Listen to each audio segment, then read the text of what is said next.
Hello, friends. It's Micah. I am trying to start this thing up again. I recorded this interview with my new friend, Sid, at the end of 2025. I really was hoping to bring it to you by the end of the year. Alas, the editing took a while, so here we are, early 2026. And it's a really wonderful conversation. Sid is a perfumer, but is also a tattoo connoisseur. And we met because they gifted me a set of their samples so that I could review it on TikTok, where I sometimes make perfume content. And I fell in love with their collection. I fell in love with their vision and the way that they present their work in the world. And so I asked them if they would be on my podcast. We talked a lot about how similar perfumery and tattooing can be in its expression, how they make people feel things, how they change who we are, how they add complexity to who we are. Having a personal collection of scents and a personal collection of tattoos are similar in their intentional self-expression. Also, perfumery is similar to music. How, you ask? Well, you'll have to listen and be amazed. If you are at all interested in how the different kinds of art intersect with each other, how they're similar, you will really enjoy this interview. Sid is such a cool human, and I hope you enjoy this just as much as I enjoyed making it for you.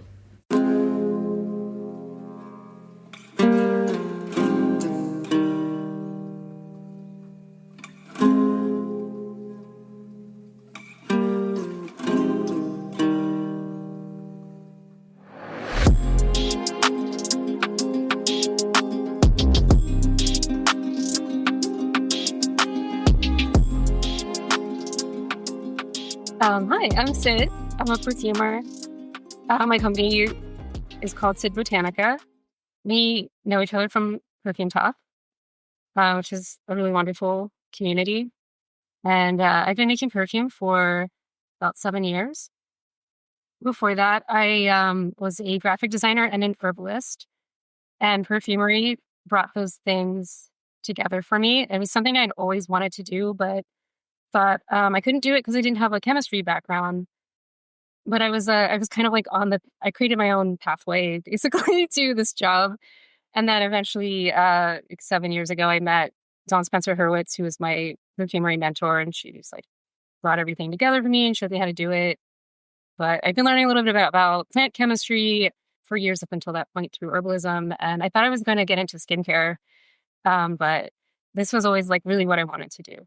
Have you been a collector and like a purveyor of perfume since you were really young?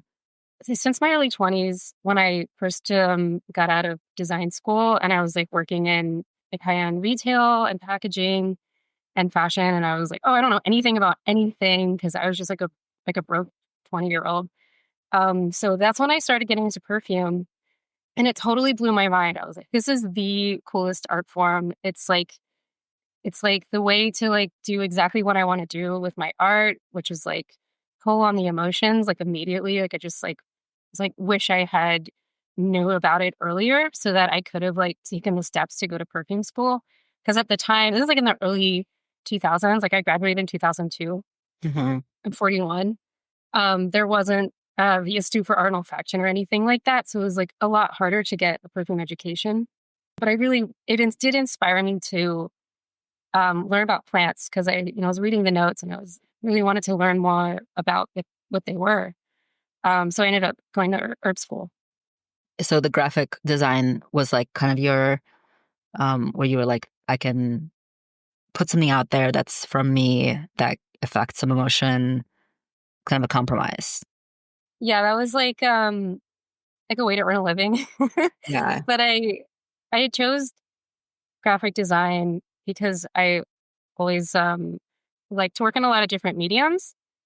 It was hard to pick one, actually. Like I thought about doing printmaking and bookmaking and illustration, photography, I liked all of it. It just like, naturally brought everything together for me. And like my parents wanted me to get a job where like I could make money. I was going to be an artist, right? So yeah, that's what I did. And I'm really glad actually that is how I started because it let me kind of seamlessly be able to start a brand, at least the visual part of it, or like develop a visual language before developing my voice as a perfumer. Did you go to art school here in the Bay? Yeah, I did. I went to California College of the Arts. Okay. That's funny because I am the same age as you. I'm 41 as well, and I thought about going there. Oh, cool. But I was kind of like, I would love to do art, but then getting an art degree, like, what am I going to do with that? That's going to be really actually quite hard to work with. But of course, I got a stupid degree in like women's studies, so it's not like I did anything with that I degree either. mean, you don't have to get an art degree. Art school's really expensive. It's so stupidly expensive. And It so really it's just depends on. college. Oh my God, yeah, it took Yeah. forever to pay that off, and it really just depends on what you want to do. But like, who knows what they want to do at that age anyway, right? Yeah, I think it's hard to know as a 20-year-old, like what you actually Yeah. going to end up wanting to do. And so okay, so you have this education in arts and you have a really good visual language, like clearly with one of the things that was so immediately taken with was like your website and like the photography. And then when I received the samples in the mail, like all the cards and all the art on them, like you do all of that yourself, I assume. Yeah, I do all of it. Yeah, it's all like very multimedia interconnected in my mind, and it's like a really exciting, juicy project for me to be able to like express the same idea across multiple mediums. Like I love that. We're also like writing like songs for the perfumes too, Hmm. with my partner. And I would like to make more videos, like little music videos for them. Hmm. I really like the idea of them being like these entire worlds. I really like that idea too. Yeah. I'm like, you could also have like jewelry that goes along with different perfumes. Yeah, someone said that the other day, like, oh, you should make like talismans or something that, or like wearables that like hold the scent. I thought that was such a cool idea. I mean, that's a cool idea, but because I was just thinking like just jewelry without having like the scent in it, just jewelry, right? Because you have this very visual language around each scent. Oh yeah, absolutely. Yeah. Yeah, a lot of them would translate really well as Right. jewelry. Especially the way you name them, like a tulip or a meteorite, like all of those are really image heavy sort of words, right? Yeah. Yeah. And like tattooing is like I think of them as kind of like jewelry too. Hmm. So technically, this podcast is a tattoo podcast, but I think it's kind of become just like artist of the spirit type of thing. Do you have any tattoos? I do. I have a lot of tattoos. Yeah, I've been getting tattoos since my mid-20s. Then I will take breaks for a few years. And then I got a lot of tattoos when I moved to LA. I was just sort of waiting till like I lived in a place where there were artists that I liked. And I'd moved around a lot in my 30s. And I got really into stick and poke tattoo. One of the first ones I got was this like Homa of Clint. It's like a little piece of one of her paintings. And it was actually apparently one of the paintings that kind of like, it's from the largest 10, I think it's called. Hmm. And they are like different stages of life. And that was like the life stage that I was in at the time, which is pretty cool. I didn't know that until like Hmm. later. When I got this tattoo, when I released Meteorite, and that was a collaboration I did with my friend Eliza from Golden Dome. She's an alchemist. I have a background in alchemy too. I hadn't met another alchemist like her before. So that was like a very meaningful project for me. Felt like I really grew as a perfumer also during Hmm. that project. I put this one on my hand, kind of like bring awareness to my hands when I'm working.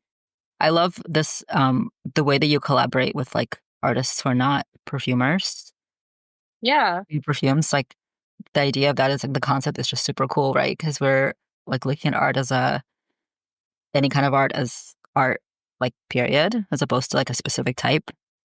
So it's like the energy, the alchemy, the inspiration, the it's like transfer of the senses. Like that's something you smell, but this is something you hear, and it works together. Like that's super cool to me. Yeah, there's so many things that are like interconnected, and perfume is so ephemeral and like emotions based, memory based, and feelings based and stuff. And I've worked with two musicians now, and like maybe a third coming. And there's like definitely this link between perfume and music, right? They're both like ephemeral. You experience them in the moment. They change over time, and even like the language for it, right? Like there's a lot of overlap, I think. like the notes, right? And then like the way a song is structured and like these layers, just like a perfume is structured in layers. So that's like I feel like that's a very natural partnership. Thought about that, like how you would say like top notes, mid notes, bass notes. I'm sure that in composing music, there's things like that too. I know nothing about composing music. Totally, right? You want like, you build structure in a song with like, the percussion and like, you have like a bass maybe layer in there. You would contrast it with like voices and higher notes and stuff. And in the sense of, I feel like with perfume too, so many of us want a signature scent. I cannot really choose one, but like there are definitely a few, that I have in my collection that feel the most like if there's nothing else I want to wear, I'll wear this. Like Protein Desire is one of those scents, and it's Cool. like kind of like a signature. Like this is how I smell, kind of like how tattoos are like this is how I look, this is the art that I wear, right? Like or style. Where Yeah. now I'm just getting more like black work, which is my style. So yeah, I think I love this idea that there being this whole world for each of them. And so you have some tattoos that represent some of your perfumes that you've made. Is that the vision for kind of the rest of your life? Like, is that those combos? You're going to keep working with that? Getting a tattoo for every time I watch something. No, I don't know. Like as you develop as an artist, I guess the vision happens probably for the tattoos that you want. Yeah, sometimes they're not related at all. Yeah. I waited till like this one was just like, doesn't mean anything. It Uh-huh. was just, it was an artist I really liked and I really wanted to get a tattoo from her, and she was moving away from LA, so I was like, oh, I have to book something with her. And this is like only of the recent ones I like maybe wish I'd thought about it a little more. It's Okay. like I don't hate it, but it doesn't mean anything. And this was like it's like my first arm tattoo. Why do you wish you had thought about it more? Just just the meaning, or you wish you had done a different like shape or like different way it sits on your body? I think I actually like it, but I think it's like the location. Hmm. I wish was a little different. Like Hmm. I don't know, I wish it wasn't right there. But I don't know how to explain why. But those are the things that you like. The thing with tattooing is you have to be okay with it, right? You have to just like accept that like I made this decision in the moment, and then that's what it is, and it's fine. Yeah, no, yes. And also, when I'm working with somebody, we will placement is so incredibly important to me, and so Yeah. the person, I'll ask like, where do you see this piece? And they'll say, maybe I see it either on my ribs or my shoulder. And then we'll kind of talk about why one place would be better for it because of the shape, because of how it's going to sit, like, so we discuss it at length. And so it doesn't feel like the Yeah. decision is made like kind of quickly, or like snappily. Maybe I'll put the stencil there and then we'll say, okay, that I think it should be bigger for that area, or I think maybe there's another way, so, and also I try And to, that's what a good tattoo artist does. They take their time with the client. They're not rushing them. I have definitely been rushed sometimes, and I'm like, well, mhm, okay, that's fine. yeah, No huge regrets though. But my favorite tattoo is on my back. I can't. I'll maybe send you a picture, but okay. that was like a mystical experience, and it was like this really, really magical person was tattooed me out of her house. And it was like 5 or 6 hours long. It was like very slow. Mm, And I felt like I had a tail when she was tattooing me. It was wow. really funny. Where Um, is it on your lower back or your upper yeah, back? it's on my lower back. It's kind of like mid lower back. And she's really inspired by Homo Clint also. So she works, her drawings are really channeled. And you really feel that when you look at them too. They're like anyone if you feel something. Mhm, And it's like there's this transmission when she tattoos you. And that got me thinking about like the ways that, wow, tattoos can be really healing mhm. if there's that intention behind it. Yeah, that's why my thing is called ink medicine. Yeah, Yeah. Yeah. yeah. That's super cool about the tail. Um, I had an experience a couple of times of having hooks in my back, and that feels like Mm. having wings. So I feel like, yeah, like Well, body modification can feel like an extension of your body, like you're extending into space and a way like nothing else can feel. yeah, I also, I get acupuncture. A friend of mine is, like a really talented, um, practitioner of Chinese medicine. And I think about, like, the therapeutic needling and then, like, the points on the body, right? So, like, where you get tattooed on the body also could it correspond to those things too. Yes. Yeah. And I don't know that much about it, but I like to I don't know, it's cool. It's cool to think about. Yeah, I have talked about this with an acupuncturist as well, Oh, and it's so cool. yeah, and how it can relate right to the channels that you're working over. But also, there's I guess I don't know how serious of a study, but I've been seeing this online that they're saying your immune system is stronger by being tattooed a lot over time, like consistently over time. Your body Yeah. actually develops more immunity to other things because it has to deal with the invasion of the tattooing And for consistently. for resiliency. Hmm. And then also I've read that the ink is held in place by your immune system, which is amazing. Right, your body kind of creates like a little sac to Yeah. contain the ink so it doesn't spread to other parts of your body. Although, it does spread to like your lymph nodes too, somewhat. So Yeah. it depends on probably placement and how much ink. What's Cool. your what's your process when you are in the process of creating a new perfume? What is the process like for you from the start to end? Can you describe it? Yeah, it usually starts with a name. Not always, but I think of the name as like the Chinese poem and also a key. And then the key unlocks this whole world How in does my the name come to imagination. you?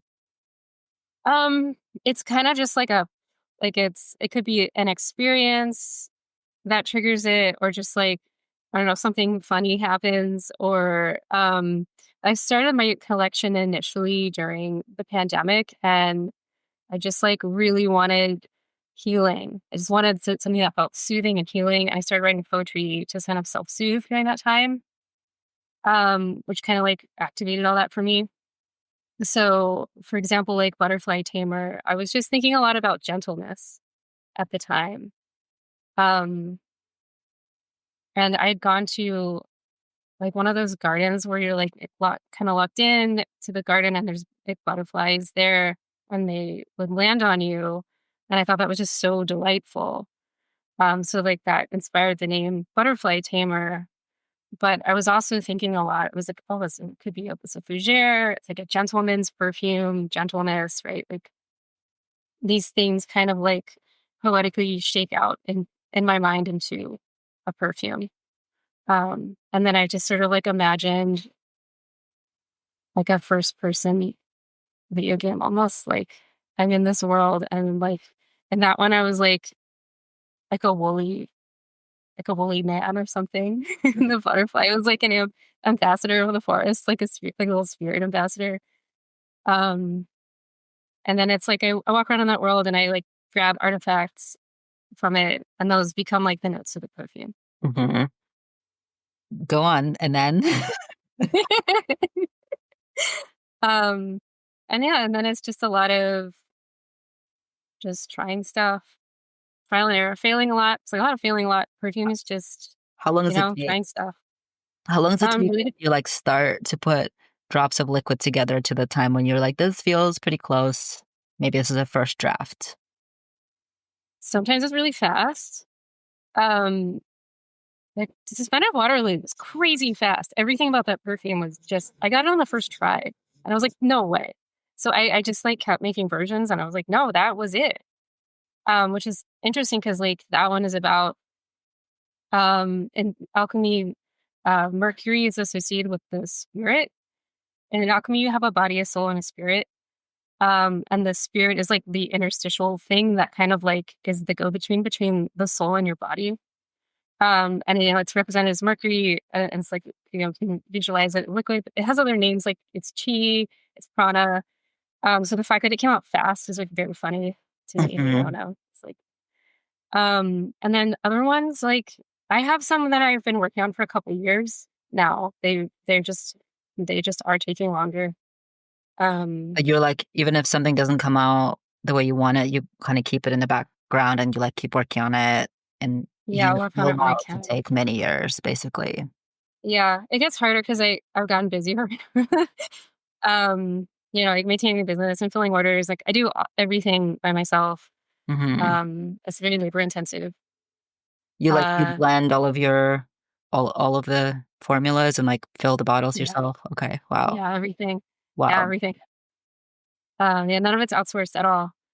But I feel like it's important.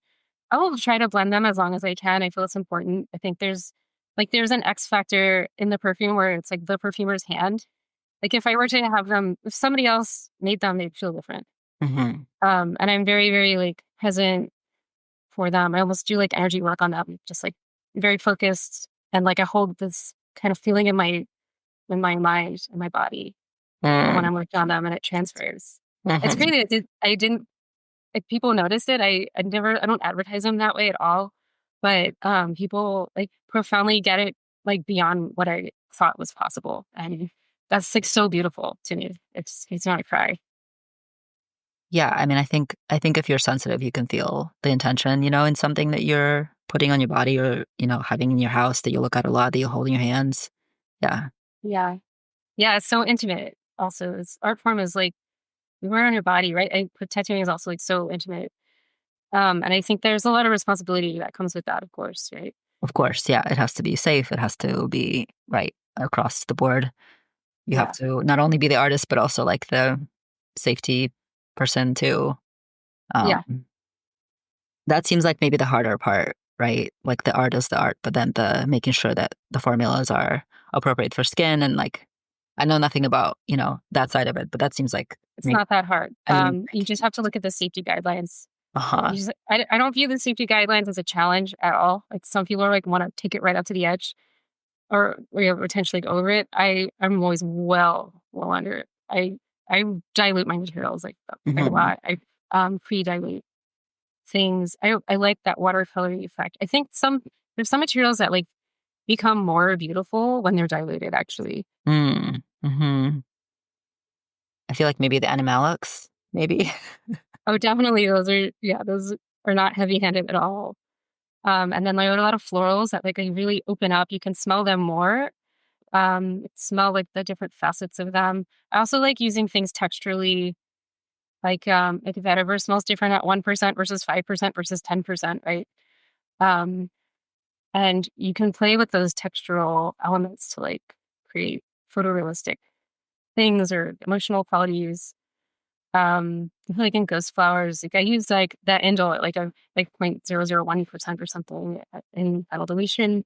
And yeah, it has like a textural has that textural quality to it. I use jasmine quite a lot, like which is the accentum earth after rain, which Hmm. to me is like a very holy smell. It's a very alchemical smell. It's the scent of the earth distilling itself.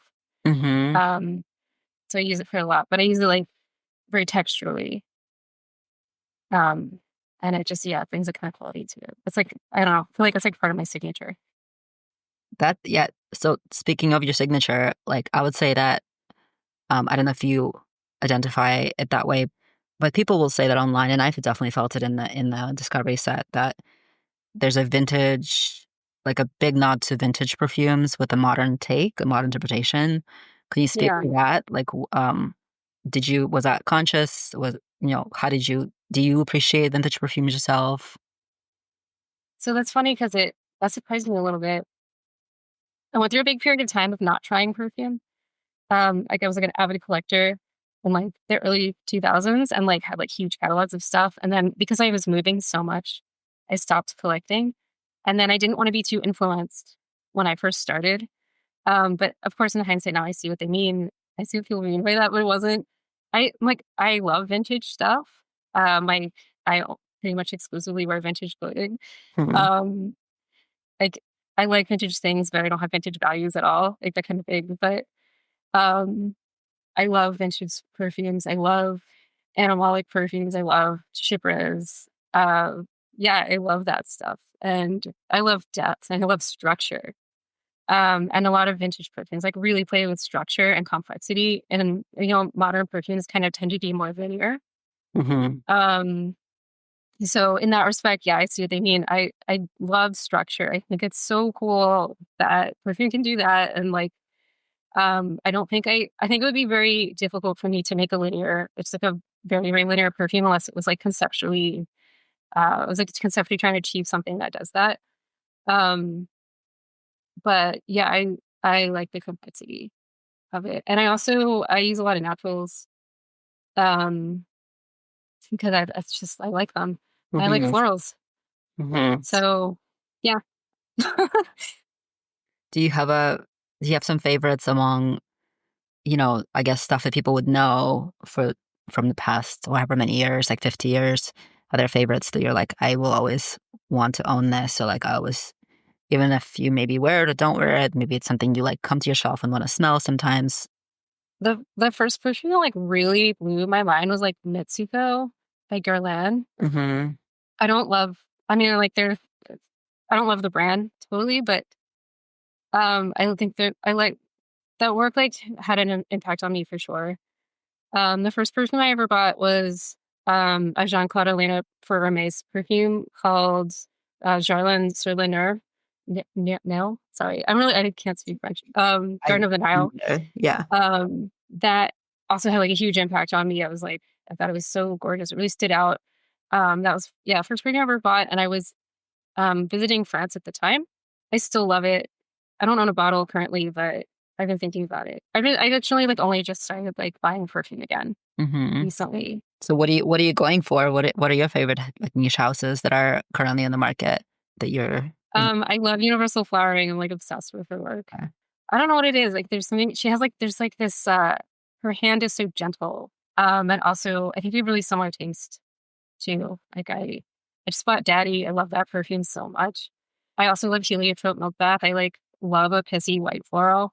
Yeah. I like the civet in there is really interesting. I probably have the most of her stuff in the collection. Yeah, I don't know. I'm just sampling a lot of things lately. Yeah, are you buying a lot of samples? Yeah, Do you get yeah. PR? Do companies, niche brands like send you stuff because you're also a perfumer? No, not at all. Sometimes like perfumers we will trade sample sets, which is really cool. Mm-hmm. I just did a trade with LA Studio. I'm waiting on that. I can't wait to smell his work. I'm going to be doing a trade with Puppet. She just reached out to me. She's also local. We're like she's sort of in the same city. She's in Long Beach. Yeah, I don't really make a lot of content anymore. I'm kind of shy. Honestly, it takes a lot for me to do that. Makes sense. But like, like Teddy Haugen, he gets so much PR and he's not making a ton of content all the time. But he's always like, oh, I got this in PR and like I guess he makes Yeah. content about PR, so maybe he does do that. I think he's kind of an influencer though too. Mm. Like, he's a perfumer and a businessman and an influencer. Yeah. Wearing all the hats. Sometimes you got to wear all the hats. Yeah.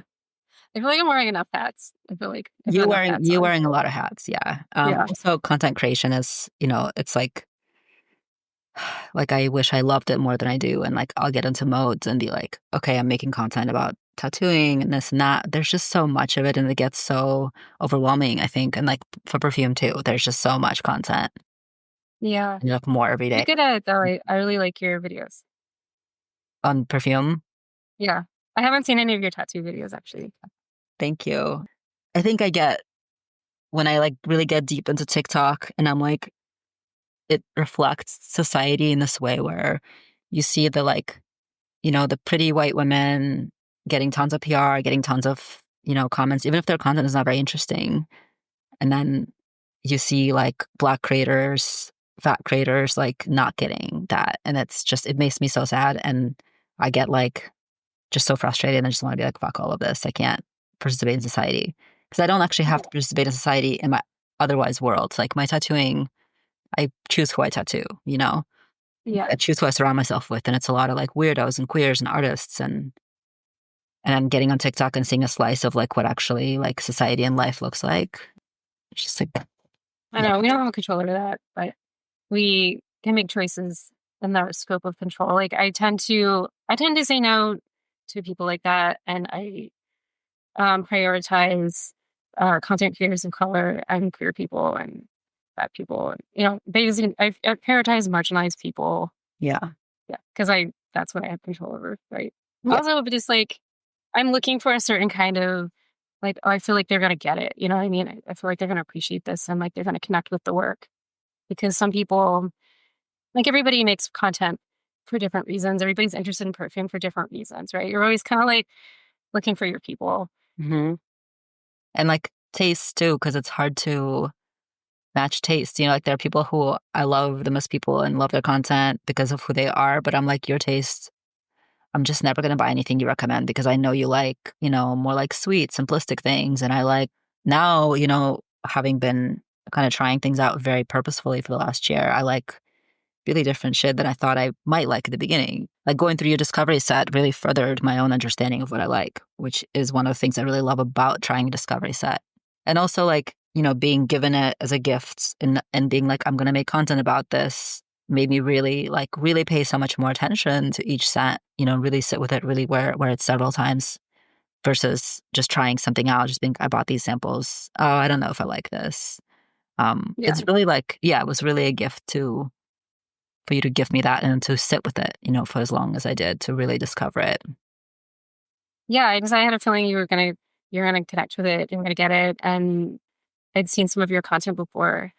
And I just thought you're really thoughtful and I really, really appreciate I feel like I learned some things about my own fragrances even like Yeah. um through watching. Yeah, it's just like a beautiful thing to like put this stuff in the world and like just have people react to it in such a like personal, I don't know, deeply personal way. And I don't know, I'm like at a loss for words for it. It's just like it's that's my favorite part. It's my favorite part of doing this is like the stories that people come up with or the creativity that can be kind of sparked from it. It's and the way that like it can all interplay off of each other. It's like I put an idea in the world and like it can, inspire someone to make artwork or like write a lot about it or like write poetry about it or take Hmm. beautiful photography. I don't know. It's cool. It's like it's just play, right? It's like we're always Yeah. playing. It's fun. It's so great that you're using that word play because I think of like whenever I like make a new friend that I get really excited about, I'm like, you're my playmate. Like that's what we are. Yeah. Like we get to play, Yeah. we get to like discuss like books and music and art that we like and maybe go to like a museum together or like have an adventure. And it's all like we're just playing like little kids, except we don't need anybody watching over us. It's like I love that, And also with tattooing too, like when I'm doing a project with somebody, we're playing. Yeah. Like the best scenario, right? The best scenario of that session is like feels like it's play. And Completely. Yeah. That's so great. if you ever want to collaborate with a tattoo, Oh my God, I'd love to. Yes. Immediately, yes. that would be so fun. Actually, like so fun. I mean, Yeah, let's it, talk about that. yeah. Yeah. Okay. And then you could come to the Bay and I can give you a tattoo Yeah, cool. Okay. as part of the collaboration. That would be so fun. Yeah, I went through a period of like I almost taught myself tattooing. I was starting to like learn stick and poke and I was like tattooing like fruits and stuff. And I was having so much fun with it. But I got busy. There's too many things. There's too many things to do. There are so Um, many things to do. I know. yeah.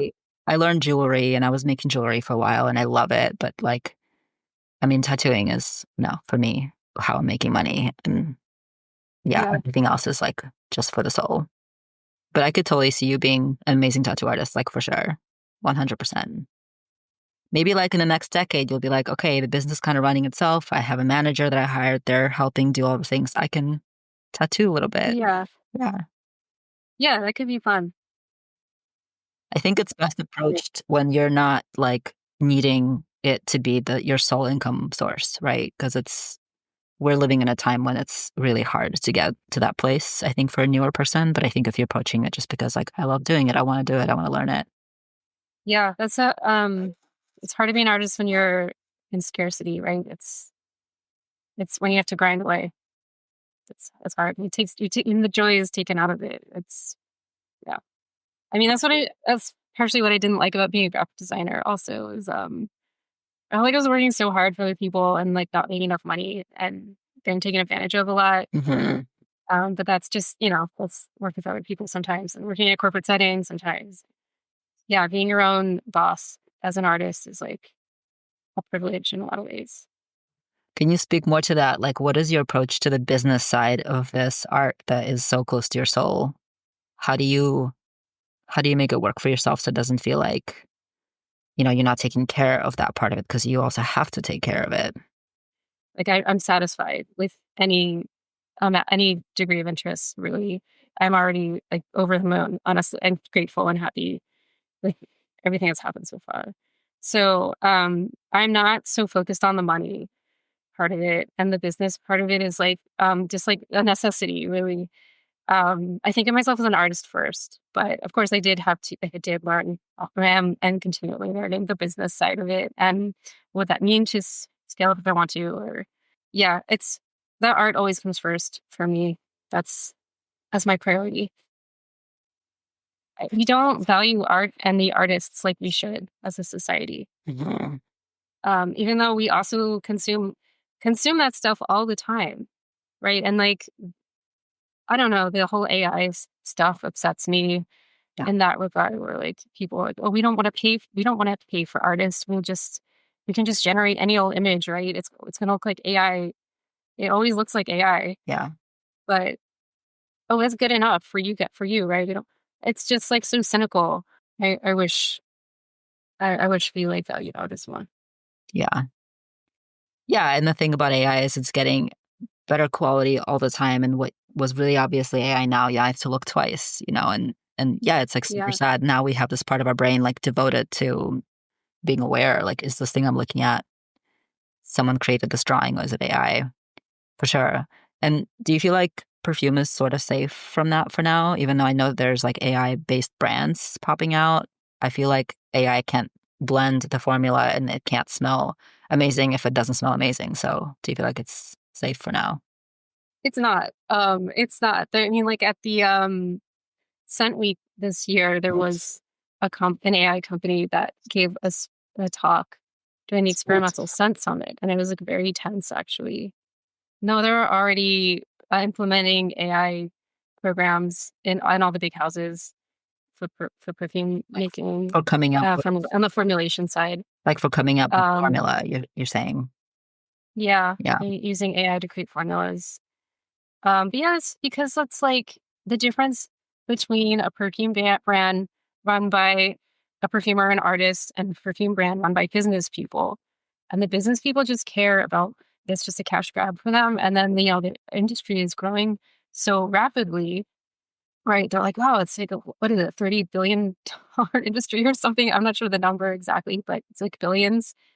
Like everybody just wants like a piece of that, right? So it's unfortunate. And then I also worry about the ecological impact Mhm. of AI itself, but also just like that scale of production is not sustainable. Yeah, no, those are super legit concerns, and, like, they're using up natural resources that, like, you could be using to making something unique and beautiful, for sure. But I'm also, people out there are gonna be buying that stuff, and it's gonna be all like, the sort of like, "This is kinda nice, mass appealing, not that interesting." Yeah, and yeah, exactly. It's not that interesting to Right, me either. right. But yeah, people still buy it. And all the those of us who are into the neat, the smaller houses will be like, "Okay, I'm sticking with just, like, Sid's work and Bruno's work," and, it's like I'm Yeah. looking at. Brand is great. Yeah, I have, like, 4 of his bottles now. It's probably the most represented house in my collection currently. Cool. He's in the Bay Area too, I think. He used to be. I'm pretty sure he's in Arizona now. Oh, wow, I didn't know that. Yeah. But, yeah, I'm just like, "Okay, like, you guys make more stuff, I'll buy it. That sounds great?" Yeah. And even when I have, like, like, a desire, but I'm like, "Oh, I could have some basic vanilla, like, basic girl vanilla thing," like, "Okay, I'll probably wear that," and, like, I'll buy a travel size and be like, "What is this crap? Like, I don't wanna wear this." It's, like, too sweet and simplistic, like, "Why did I buy this?" Yeah, the future is uncertain for all industries, I think. Tattooing is experiencing some similar stuff where there's like machines that can tattoo you and you can get a tattoo by robot, made by the design made Like a by printer. robot, like a printer, like a needle printer on the skin. Yeah. Wow. That's crazy. Yeah. Yeah. And like, That sounds scary, actually. Like, right. so many things could go wrong. You're right. Yes. Right. Like, what if it just starts drilling you all the way through your arm? I don't know. Yeah. Yeah, like if people are gonna move a little, you have to be like really. I don't know. It sounds terrifying. But also, like, the pictures I've seen of those tattoos, they look like a robot made them, and like what I love about Yeah, tattoos is the organic nature of them. It's like an artist painted on me. So I want that. Like, I want that organic nature. I didn't need to be perfect. Like, the lines won't all be perfect. It's like, I want that. But the robotic tattoo is completely perfect. It's like each dot. I think the imperfections are the most beautiful part. Yeah, I think the hand of the person, like the imperfections, like give it character. I agree. There's a concept, I think it's a Middle Eastern concept of like only God makes perfection. So when you're painting, you put a mistake in on purpose because Yeah, you're not trying to be God. totally. No, I leave when I'm formulating, I'll leave like a little, maybe something a little ugly in there, or like a little, you know what I mean, like something to contrast the prettiness because that makes it just feel more real. Mhm. Or some, I don't know, it makes it more interesting. It creates tension. Yeah, I was just Like, talking to a tattoo artist friend about how we would want to tattoo like plants with rot, on them, like leaves that are brown and curling, like holes in petals. Like if you're doing a pretty flower, like adding a little bit of rot, a little bit of decay is like where you're going to get that tension, where it's going to be beautiful, yeah. most beautiful. And that's what makes like a floral accord photorealistic, right? Mhm. Like Indol smells like mothballs and like shit, kind of a little bit. Um, but yeah, that's like what makes it a beautiful floral. Like it's a that realistic quality is like the contrast of like what we consider to be ugly. But it's not too, also. Like those are just I don't know. It's just real. It's just what it is. They can't. It's like they try to sanitize everything, and Yeah, it's like uncanny valley, right? right. Right. And then it smells like every other, like, oh, this is another sweet white floral or another lemony sweet thing or another, sunscreeny summery thing. Like, and it all smells the same. Right. And then if you're Yeah, doing that, if you're sanitizing everything down to just being like, here's some pretty notes, like so boring. yeah. Do you, when you're like making work over time, do you play with certain notes a lot with different formulas? Like, do you kind of go through periods where you're like, I'm just going to play with this indole note or this metallic note or whatever. I'm just going to play with it for a while and then I'm going to get over it and move on to something else? Or is it always kind of like different things? It's more like the concept and instead of notes, but I do have like sort of my go-to favorites, and I will like daisy chain materials so that they relate to each other. So I really like to create multiple fragrances at once so that they can kind of have a conversation between them and like feel like they're made by the same hand, right? So like sort of like I learned this in design actually is like repeating the same kind of visual language will create cohesion. I do this with Hmm. perfume too. Hmm. Um, yeah, so right now I'm working on a perfume called Mineral Daughter, and I know I want to be minerally and green, and I'm just exploring all the different ways that I can like add minerality to it and like what those green notes are exactly. And I want it to smell like an emerald, right? Like that's what I'm going for. Like a Mineral Daughter is like a crack of space inside of another gemstone that has like a baby gemstone growing Mm. into it, and there's like a little drop of water in there. And I thought that was like so beautiful. I just wanted to turn that into perfume. Did you see it? And it's Did part you of see that stone somewhere and then come up with that? yeah, Do you, yeah. do you have it? Is it like a piece of jewelry you have? I don't have one. I just made friends with um this guy Christian who owns a mineral store called Hot Spells in LA. It's so cool. It's like a science museum. Okay. And we were talking about mineral daughters the other day. He's been coming to the Silver Lakes Scent Club. You He's guys have a friends with the scent woman who club? puts that on. Yeah, and he's like once a month, and it's like some perfume people there, and then it's like people who are friends with people who put it on. It's kind of like mixed company. Somebody brought, just like bring stuff to smell and share with the group. It's really fun. One guy brought like he popped a can of tennis balls for us to smell. I brought some stuff I was working on. So yeah, I mean all that. Anyway, yeah, I haven't seen one in person, but I've read about them and seen pictures of one. Hmm. It's your It's for the it's part of the alchemy series, and the theme of it is distillation. I did debut a version of it like 2 years ago, but the formula needs some work. And then I noticed, so this is also why it's good to work slow, is like you get to see how things age. And that for original version aged, I was not happy with the way it aged at all. Mhm, It's interesting and really things really transform over time. mhm. Um and this is why it's like you don't want to work too fast. Um because then you don't get to you're flying blind sometimes. Mhm. Especially if you're working with a lot of naturals, like things can really shift a lot.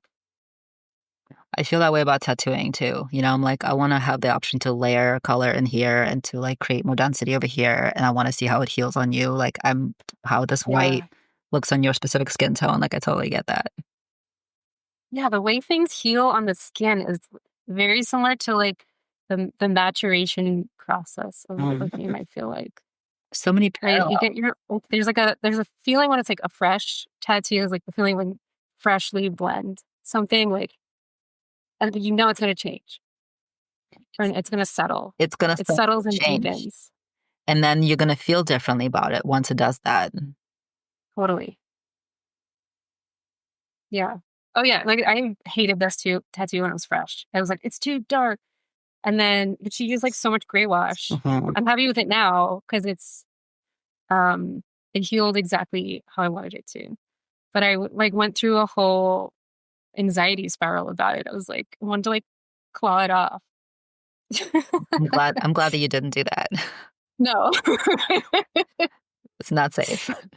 That's like that's the worst case tattoo scenario, right? Where you're like, what have I done? I don't know. Yeah. That can happen, for I think everyone. Like I feel like I maybe have done that with like almost all of my tattoos, where you like Yeah, have a really. moment. Yeah, where you have a moment and you're like, why did I get this? And then you're like, okay, whatever. It's just there. It's just part of me. And you have to accept it. And then I feel like there's something like spiritual about that too. Yeah. Like the letting go of control a little bit, you know, And out of it. also And then also like trusting the artist. trusting the artist, the vision, but also not taking forever too seriously. The idea of Yes. forever is so Yes. ephemeral and so self-centered for us, right? Because we're like, it's forever. Like, it's not forever. It's till you die. You're not here forever. Yeah. But also, even if you think of it as like it's going to be in your skin till you die, you can change it. The amount of cover-ups I've done and seen and, Yeah. like learned about, like I have a friend who specializes in big cover-ups. And so I've been learning her techniques. And you can do so much with something, and also just like say for you, I know you said you really like it, but you're still not quite sure about maybe where it sits on your body. Maybe adding something to it, changing the shape of it, sitting on your body will make you love it even more. So there's always something Mhm. you can do, even if you're like not 100%. Like this isn't like, yes, you get used to it, but you can also change it. I like kind of accepting things though. I like to be like, I feel like it's good for me. It's not that I'm controlling, but like, I mean, I have that designer kind of like wanting to, I like everything I do is like very precise, like wanting Mhm. to be very like, it's good for someone like me to just be like, no, it's fine. You know what I mean? Right. But also, you can do that and live with it, right, for a while, Yeah. and you have done that work. But then you can be like, and actually, I want a half sleeve, and now it's going to be like looking totally different, you know? Yeah, totally. And for me, like I had a lot of tattoos that I was like, whatever. I'm not like super into them, but my partner actually would be like, I hate that one. Or like that one's creepy, or like I don't like that. And then so I'm like, fine, I'll get them covered up or like changed because you're bothered by them and you're the one who has to see them, you know? And so Yeah. like that the the transference to something else, like, yeah, it's gonna be good for me too, but I don't want you to have to look at something you creeped out by. So I'm just gonna change it, you know? Yeah. My partner has no tattoos at all. Yeah. It's super And I common. I mean, tattoo a lot of people who are female sign of birth who are, you know, into getting lots of tattoos, especially as they get older and then they have their husbands are like totally naked and not interested. yeah, Does he likes he them though. like your tattoos? Does he think it's like beautiful and sexy, or is he like whatever about it? Yeah, he likes them. He likes his he's like the kind of guy who like wants the goth girlfriend. Uh-huh. You know what I mean?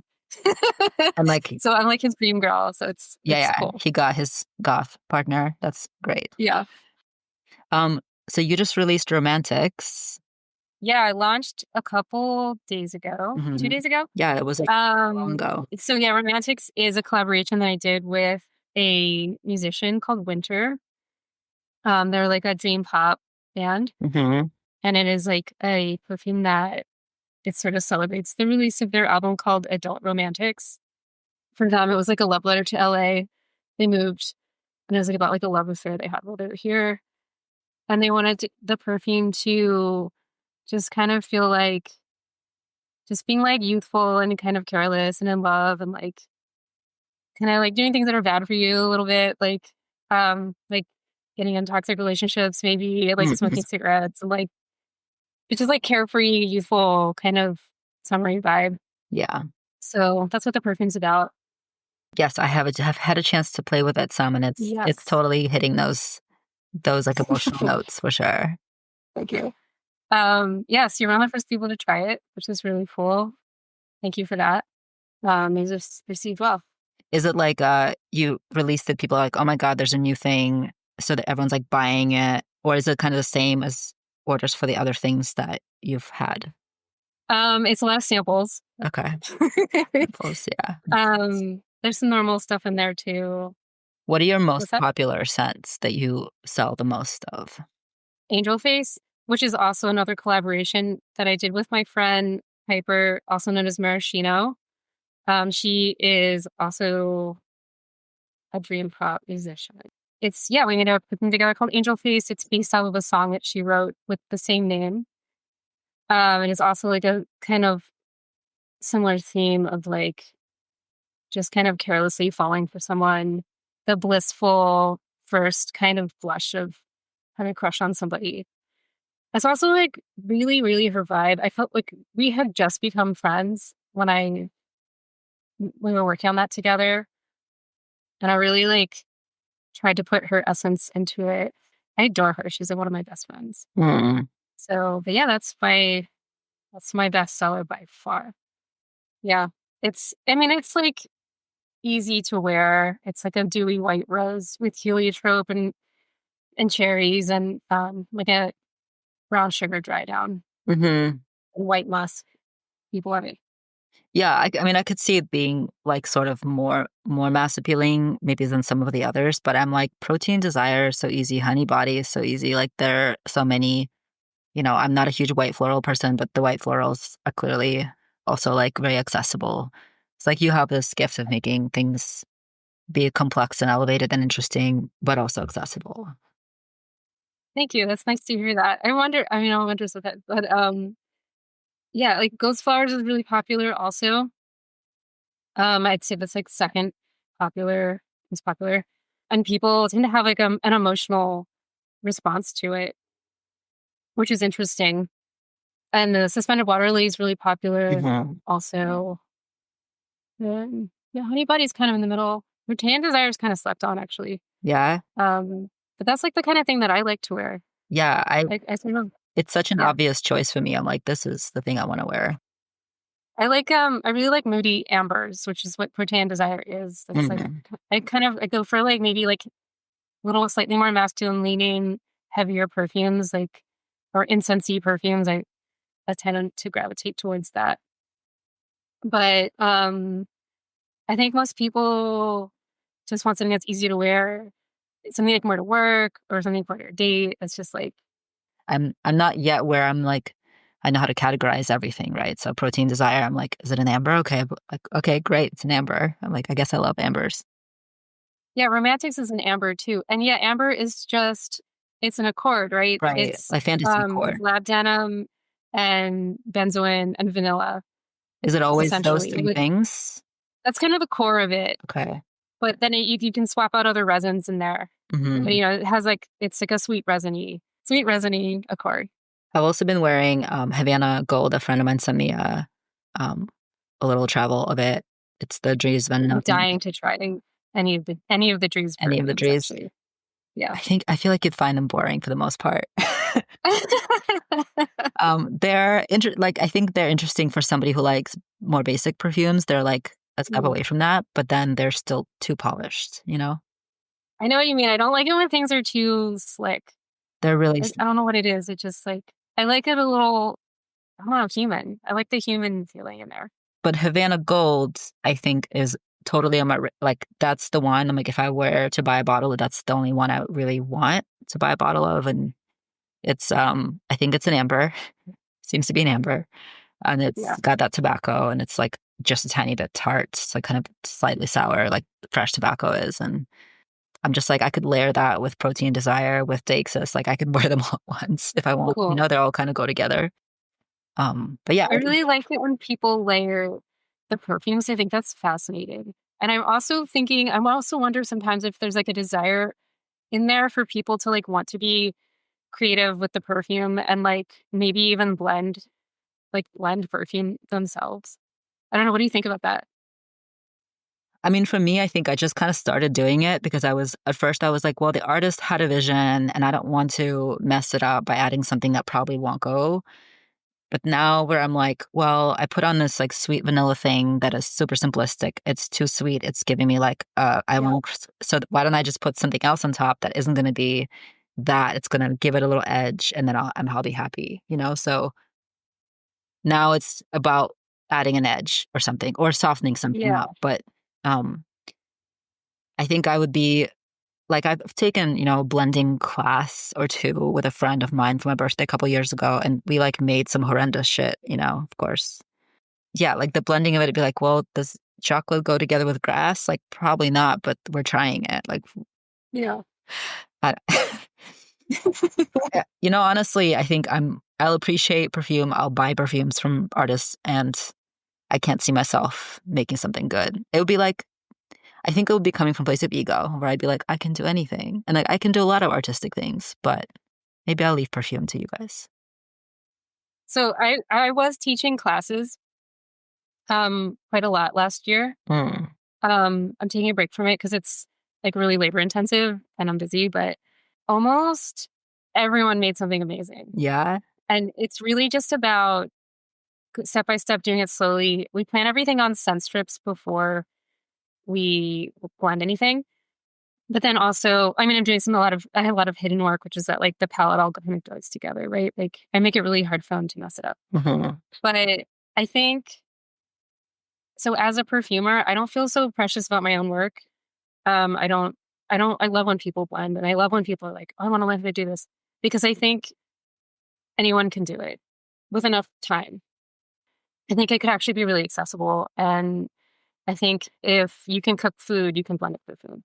It doesn't have to be complicated. Like it could be like 3 to 5 things, right? Even. And in some ways, it's better if it's simple too when you're first starting because it's like very clear. Mm. And you add layers to it. As you understand your materials better, you'll understand how they can work in harmony with each other and how to build up complexity. But simple perfumes can be really beautiful too, especially if you're working with a lot of naturals because they're like a whole perfume in themselves. There's like a lot of complexity in a natural.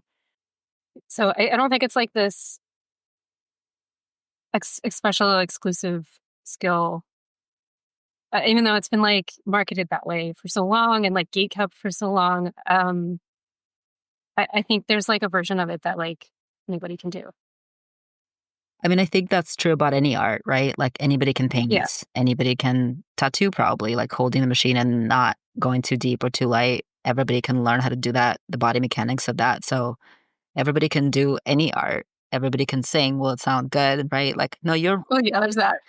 like Yeah. you're right. But also I really love just like appreciating an artist's work and having a house run by one artist is such a cool thing, right? There's so many houses where there's different perfumer on each scent, and that interests me so much less. Where, we'll go back to like say talking about Physotic, where it's like all Bruno's work, and I'm like, I'm interested in what he has come up with next, not not just like the idea of this amber, but like he has the story, he did this work. I'm interested in that specifically. Whether or not I could recreate it or create my own version of it is like not that interesting.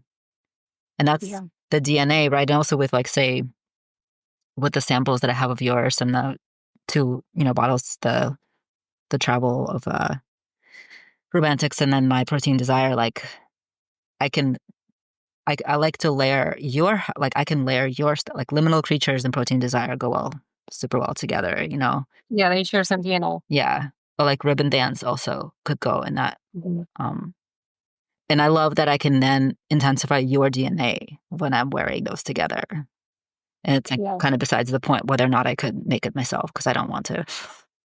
Yeah, no, he has to either Yeah. also. But I think you're right that anybody can smell good using a few oils and being like, this smells nice. Okay. Yeah. Or like candles, you can make candles with a few oils and have it be nice. I mean, would you want people to make perfume more? Do you want people to take it up as a hobby more? Well, they're doing it anyway. Yeah, they are. It's happening anyway. Yeah. So it's about helping people do it safely if they want to do it and giving them the tools to succeed Right.